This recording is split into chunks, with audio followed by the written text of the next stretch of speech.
Et nous allons maintenant lancer la première séquence de ce congrès pour parler transition énergétique et nouveaux modèles de développement. J'invite à me rejoindre la journaliste Patricia Laurent, cofondatrice et directrice de la rédaction de Green Univers. Vous allez accueillir dans quelques instants des dirigeantes et dirigeants de grands groupes de l'énergie et des industriels pour parler perspective, compétitivité, réindustrialisation, création d'emplois. Bonjour Patricia, on est ravis que vous soyez là avec nous. Bonjour Olivier, ces échanges. Merci.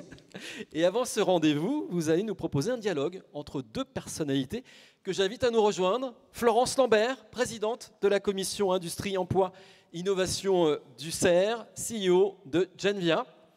Selma Maouf nous rejoint, inspectrice générale des finances, rapporteuse de la mission Pisani-Ferry auprès de la Première ministre sur les incidences économiques de l'action pour le climat. C'est à vous, Patricia Laurent, pour l'animation de cette séquence. Bonne séance à toutes et à tous. Bonjour mesdames, bonjour à toutes les deux, bonjour à tous. Je suis effectivement ravie de vous retrouver pour animer cette séquence consacrée à la transition énergétique, nouveaux modèles de développement. Alors, séquence qui va être un peu longue, mais qui va être très rythmée. On va avoir plusieurs temps. Et effectivement, on a le plaisir de commencer par une séquence qui sera plus un regard croisé, des points de vue complémentaires entre Florence Lambert et Selma Mahfouz. Alors, on va d'abord commencer par un plan large avant de zoomer un peu et d'aller un peu plus sur le terrain. Donc, on va commencer avec Selma Mahfouz. Donc, vous avez été rapporteur de la mission Pisani-Ferry et donc du rapport qui, au printemps dernier, a été très largement commenté sur les incidences économiques de l'action pour le climat. Dans ce rapport, vous évoquez bien entendu les objectifs fixés de réduction des émissions de CO2 en 2030-2050 et vous expliquez qu'il va falloir faire en un laps de temps réduit une véritable révolution industrielle. Alors, première question, cette révolution industrielle, quelles sont les conditions déjà, vu le contexte dans lequel on se situe, pour parvenir à faire cette révolution industrielle ? Oui, comme vous l'avez dit, c'est effectivement une transformation de notre mix énergétique au niveau mondial qu'on doit faire, qu'on a décidé collectivement de faire pour sortir des énergies fossiles et limiter le réchauffement, comme Valérie Masson-Delmotte l'a très bien expliqué. On a décidé de faire cette transformation de mix mondial. Ce n'est pas la première fois qu'on a une transformation de cette ampleur du mix énergétique mondial. Pendant la première ou la deuxième révolution industrielle, on est passé de la biomasse aux hydrocarbures, puis des hydrocarbures, de la biomasse au charbon, puis du charbon aux hydrocarbures. Mais cette fois-ci, il y a plusieurs différences. La première, c'est qu'on doit le faire au niveau mondial, évidemment, mais qu'aussi on doit le faire 2 fois plus vite, au moins 2 fois plus vite que les révolutions industrielles précédentes. La deuxième différence, c'est que dans les révolutions industrielles, en fait, le changement de mix énergétique, il était tiré par des innovations. On ne décidait pas, on n'a pas décidé, pour limiter le réchauffement climatique, de sortir de la biomasse. Or, dans la révolution, dans la transformation, dans la transition énergétique qu'on est en train de réaliser, à la base, on décide de sortir des énergies fossiles pour limiter le réchauffement climatique. Et l'innovation vient, mais ce n'est pas elle qui suscite cette transformation. Et d'un point de vue économique, cette transformation, elle repose sur 3 mécanismes principaux. La réorientation de l'innovation, la réorientation du progrès technique, de tout ce qui est technologie brune vers des technologies vertes, c'est ça qui va faire qu'à terme, cette révolution qu'on décide peut être une révolution industrielle un peu comme les autres et donc source de productivité, de baisse de coûts et de croissance. Mais ça, c'est à long terme. C'est progressivement, ça demande des innovations. À très court terme, le principal levier, c'est exactement ce qu'a expliqué Valérie Masson-Delmotte. Pour sortir des fossiles, il faut investir dans des équipements qui nous permettent de sortir des énergies fossiles. C'est-à-dire de remplacer le stock de capital qui utilise des fossiles, que ce soit des chaudières, que ce soit, par un capital qui permet de se passer des fossiles, soit de produire de l'énergie décarbonée, soit d'utiliser de l'énergie décarbonée. Et donc, c'est un besoin d'investissement très fort. Il y a aussi la sobriété sur laquelle on pourra revenir. Alors, ce besoin d'investissement, vous l'avez chiffré dans le rapport avec un chiffre qui a un peu marqué les esprits, 66 milliards d'euros par an à l'horizon 2030. Ça fait quand même un peu plus de 2 points de PIB. Donc, on voit que la marche est haute. comment justement on peut réussir à réorienter les capitaux, comme vous venez de l'évoquer, pour aller vers cette énergie décarbonée. C'est quand même un challenge important. Alors, ce qu'on a essayé de faire, c'est effectivement de chiffrer ce besoin d'investissement. Et c'est peut-être important d'expliquer ce qu'il y a derrière ces 60 à 70 milliards d'euros par an d'investissement supplémentaires à l'horizon 2030 nécessaires pour faire nos objectifs de réduction des émissions à l'horizon 2030. On est vraiment parti très concrètement avec tous les experts des différents ministères, think tanks, administrations, centres de recherche, etc., en disant, OK, d'ici 2030, la réduction de faire nos objectifs, c'est en gros 550 millions de tonnes en moins. Comment ça se répartit par secteur? Bâtiment, transport, production d'énergie, etc., industrie, agriculture. Et dans chaque secteur, c'est quoi les gros leviers que vous avez identifiés pour faire les réductions d'émissions à l'horizon 2030 qui se somment à 150 millions de tonnes. Bon, dans le bâtiment, c'est justement sortir du fuel. Donc il y a des mesures qui ont été prises pour interdire. Dans le gaz, c'est aussi isoler des bâtiments, etc. Et donc, on a regardé, aujourd'hui, il y a 3 millions de chaudières au fioul. Si on les remplace en fin de vie ou un peu plus vite par des pompes à chaleur qui coûtent un peu plus cher, combien ça coûte? Et ce qu'on a chiffré, c'est exactement ça. C'est le coût supplémentaire lié au fait qu'on va remplacer des chaudières au fioul, non pas par des chaudières à gaz, mais par des pompes à chaleur qui aujourd'hui coûtent un peu plus cher. Pareil pour les véhicules thermiques, qu'on va remplacer progressivement par des véhicules électriques, puisqu'il y a une interdiction de vente de véhicules thermiques à horizon 2035, etc., etc., dans tous les secteurs, des besoins d'infrastructures pour permettre du report modal, et donc un peu ligne à ligne en disant, OK, ces 150 millions de tonnes, on va les faire par ces différentes actions, quel est le besoin d'investissement en face? Donc c'est vraiment ça qu'on a fait, c'est un peu compter des haricots, mais qui arrive à ce 60 à 70 milliards d'euros par an, public, privé, ménages, entreprises, État, collectivités, tout le monde. Donc c'est vraiment ça le chiffrage qui a été fait.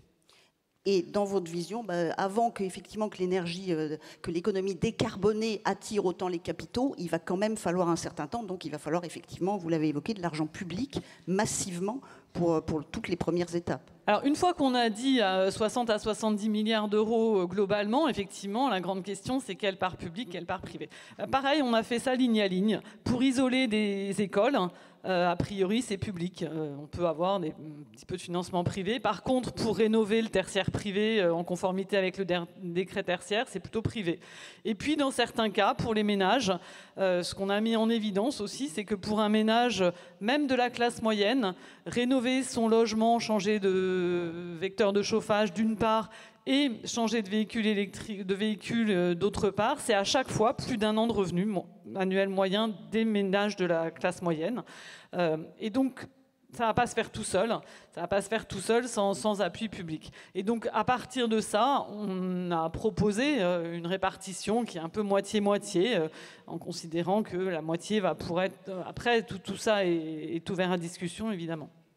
Alors, un dernier point, vous l'avez évoqué rapidement, il faudra aussi de la sobriété. Donc là, quel rôle pour cette sobriété ? Alors c'est pareil en fait. Donc les trois grands mécanismes, c'est vraiment réorienter l'innovation du brun vers le vert, pardon. C'est ça qui peut permettre, innover dans le vert, c'est ça qui peut permettre qu'à terme, ces technologies soient porteuses de progrès, d'énergie moins chère finalement, ou en tout cas pas plus chère.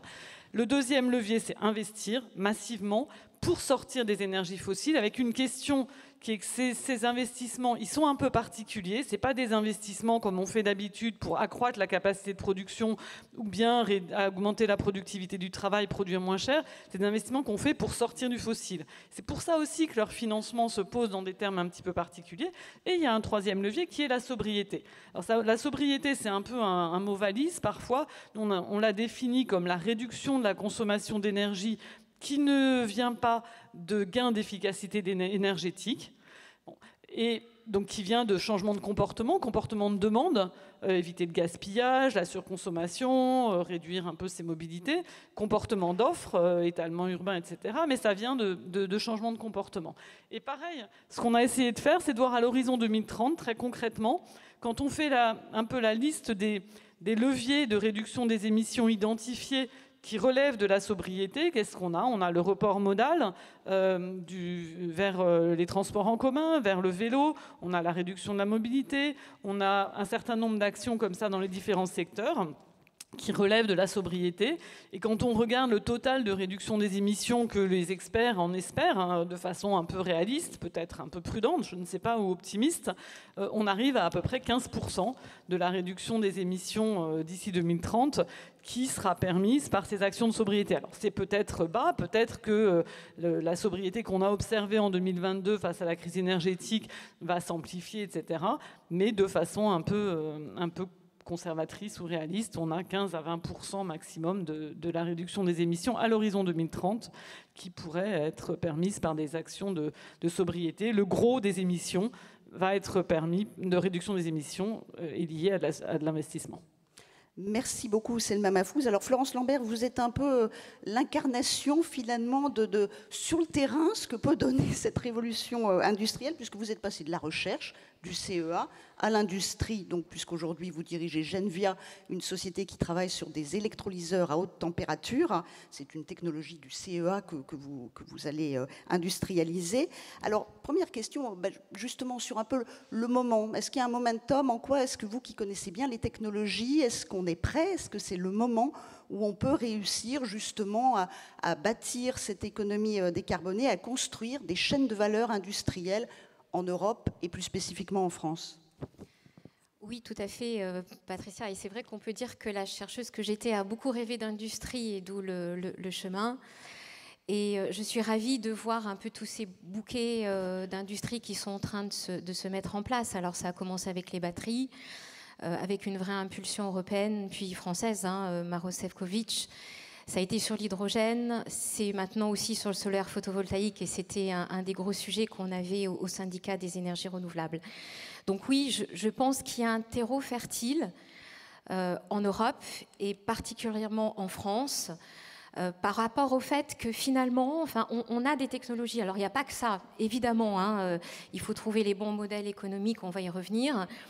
Mais sur l'ensemble de ces fronts, en fait, les laboratoires de recherche en Europe, en France, le CNRS, le CEA, mon ancien institut, le CEA Liten, c'est 200 brevets par an, avaient encore les technologies.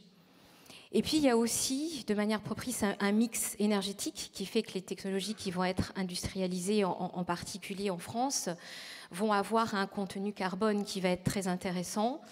Et puis, il y a un combat, nous tous ensemble, en fait, du monde de l'énergie, du monde politique, pour structurer une vision, pour structurer et soutenir financièrement, donc de la SNBC à France 2030, que nous soutenons au niveau du CER, et qui a permis vraiment de créer cette impulsion assez incroyable autour de toutes ces filières. Et donc pour l'hydrogène, qui est un sujet bien sûr qu'on a beaucoup vu dans Genvia, c'est plus de 9 milliards qui ont été lancés en 2018 pour permettre vraiment de non seulement structurer la filière, mais aussi de faire déployer les premiers éléments de marché sur un sujet à 360. On va produire de l'hydrogène décarboné, le stocker et le convertir avec des piles à combustible. Après, parce qu'il y a un après, il faut ne pas être naïf, et évidemment retenir les leçons du passé. Nous sommes face à un contexte international extrêmement compétitif, avec en particulier la Chine. Face à tout ce que je vous ai grainé, je vous redonne quelques exemples. Aujourd'hui, la Chine se prend un boycott aux États-Unis et regarde l'Europe avec appétit, notamment pour écouler le solaire photovoltaïque. Sur les batteries, je pense qu'on n'est pas loin de parler de surproduction. Et puis, les amateurs du solaire photovoltaïque qui sont là dans la salle connaîtront par exemple Longi, l'industriel chinois, qui a petit à petit grignoté la chaîne de la valeur du silicium pour maintenant ouvrir une business unit sur l'hydrogène. Donc oui, il y a un terreau fertile, il y a beaucoup d'espoir. Par contre, ça ne marchera que si et seulement si on arrive à insérer ces technologies sur la base d'une compétitivité économique et sur la base de différenciateurs technologiques. Et ça, pour moi, c'est important. Et comment on la bâtit concrètement, cette compétitivité économique? Ça passe par quoi? Alors, ça passe sur tout un tas de choses. Et puis, ça passe aussi au travers de deux éléments qu'il faut qu'on partage tous ensemble aujourd'hui. C'est la patience. Je crois que Madame la ministre le disait ce matin qu'il va falloir construire ça étape par étape en étant au grand rendez-vous de toutes ces étapes. Donc la patience et la coordination. Je pense qu'il faut qu'on sorte de la naïveté où on va se dire qu'on va simplement se battre avec l'Asie, avec la Chine, sur la base de la massification et de la production seulement. Il va falloir garder un vrai différenciateur technologique.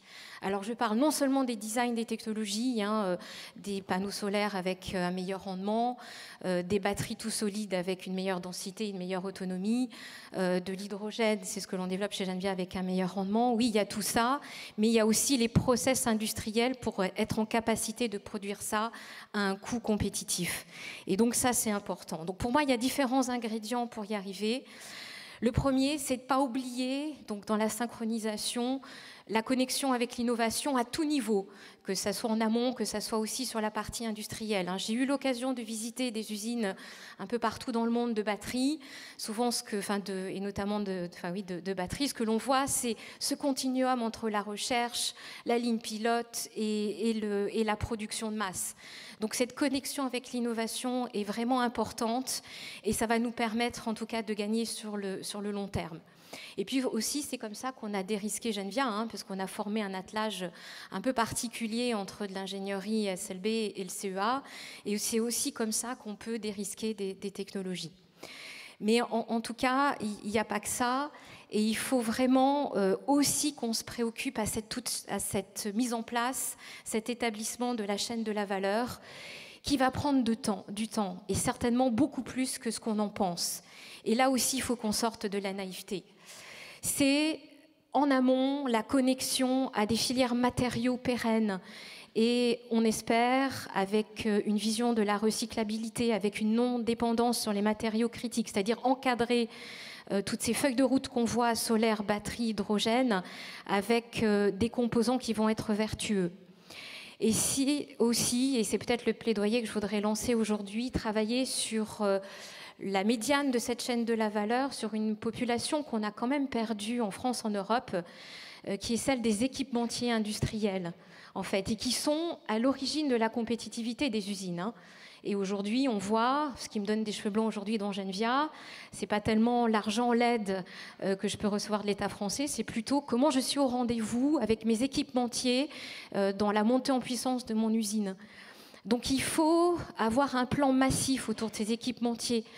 Pourquoi pas en traitant ça à 360 au travers de différentes filières, parce que finalement qu'on parle de panneaux solaires, photovoltaïques, de batteries ou d'hydrogène, on va retrouver des éléments communs. Comment on fait une électrode, comment finalement donc on dépose tout ça, comment on chauffe des composants, comment on les robotise, l'impact du digital. Donc pour moi, ça passe par la mise en œuvre de plateformes technologiques où on commence à pointer du doigt des ETI qui peuvent rejoindre, aussi trouver des nouveaux débouchés en tant qu'équipementier. Et pour moi, c'est important parce que c'est un marathon qu'on s'apprête à faire et sans ça, on ne sera pas au rendez-vous. Et puis après, on a commencé à l'évoquer ce matin avec les différentes présentations, il y a aussi l'aval, avec un réel travail sur le marché, en étant dans un vrai équilibre. Je pense que tous les marchés ne seront pas là au rendez-vous avec les technologies 100% françaises et européennes, et il faut qu'on se le dise. Donc il va falloir qu'on trouve un juste équilibre entre ce marché qui va être accessible pour les technologies locales, et qu'il va falloir effectivement peut-être protéger quelque part avec des bonus, sans pour autant punir, sacrifier l'aval de la chaîne de la valeur. Et c'est cette espèce d'optimum d'équilibre qu'il va falloir qu'on trouve sur le long terme. Alors, pas de naïveté, de la résilience, un équilibre à long terme. Et concrètement, on commence au niveau français, au niveau européen, les deux en même temps. Comment on structure ce nouveau paysage industriel qu'il va falloir formater ? Pour moi, c'est à tous les niveaux, en fait. Je pense qu'en France, et avec tous les programmes que j'ai cités, on a aujourd'hui non seulement une cohérence à tous les niveaux, et puis on est enfin sorti des clivages. Vous savez, je pense qu'on a toujours défendu au sein du CER le fait d'héberger un bon nombre de solutions. Donc aujourd'hui, c'est vraiment le cas de ne plus se battre. Donc on était soit réseau électron, soit réseau de chaleur, soit batterie, soit hydrogène. Il nous faut tout ça pour être au rendez-vous. Donc on a quand même réussi ça en France et je suis ravie. Après, comment se bat au travers de stratégies qui sont à l'ordre des continents. Il faut absolument cette résonance à l'échelle européenne. Et on n'arrivera pas tout à faire en France. Par exemple, sur la chaîne de la valeur de l'hydrogène, dans mon électrolyse à haute température, j'ai aujourd'hui des alliances avec l'Estonie. C'est important de jouer cette partition au niveau de l'Europe. Et puis à l'échelle locale, bizarrement, qu'il ne faut pas qu'on oublie, en fait. Il y a un vrai atout aujourd'hui de voir ouvrir ces nouvelles factories qui vont devenir giga, parce que je dis il faut quand même être modeste et construire ça pas à pas.